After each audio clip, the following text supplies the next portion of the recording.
A Napoli ogni tipologia, ogni formato di pasta ha l'abbinamento suo. Se per esempio con la genovese con ragù ci vuole o site spezzata, se con la vongola con i frutti di mare ci vuole sta poco fa la linguina, se per esempio la morte, l'aglio e uoglie e ovviamente con gli spaghetti, c'è un tipo di pasta che si sposa perfettamente con i legumi e che patana ed è la pasta miscata.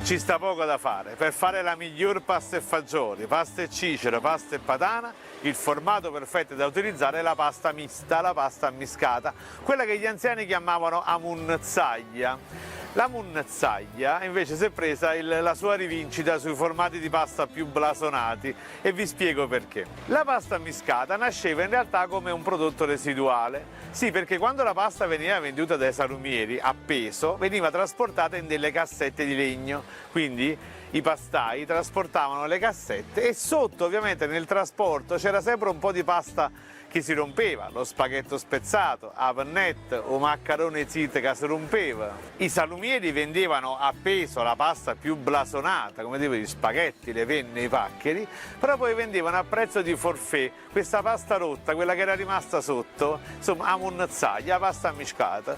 I napoletani però si accorsero che questa pasta ammiscata, insomma questo guazzabuglio di formati un po' teneri, un po' cedevoli, un po' più duretti, erano perfetti da cucinare sopra nelle minestre con i legumi, la pasta e patana, la pasta e fagioli, la pasta e cicera.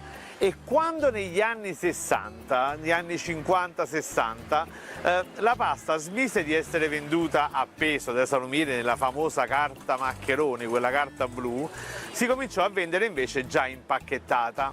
A questo punto non c'era più motivo per realizzare a munnezzaia, quello era un prodotto di residuo, anzi era il simbolo del riuso alimentare, che noi a Napoli non buttiamo via niente. Però i napoletani sì, quando passammo alla pasta impacchettata sentirono tutti quanti forte, immanente, irrinunziabile questo desiderio della vecchia pasta ammiscata e lo chiesero a gran voce e allora le case produttrici, i pastai, furono costretti a riprodurre un altro formato che chiamarono pasta mista. Prendevano i vari formati, li rompevano e ne ottenevano quindi un formato perché era quello a cui i napoletani erano profondamente affezionati. Una caratteristica dei piatti fatti con la pasta mista è che devono riposare. La pasta e patana deve rimanere là, quell'oretta, nel suo piatto, perché tutti i sapori hanno modo, insomma, di amalgamarsi, soprattutto se c'è l'aggiunta di provola. Non tocchiamo questo tasto. A Napoli praticamente c'è una divisione politica in Montecchi e Capuleti.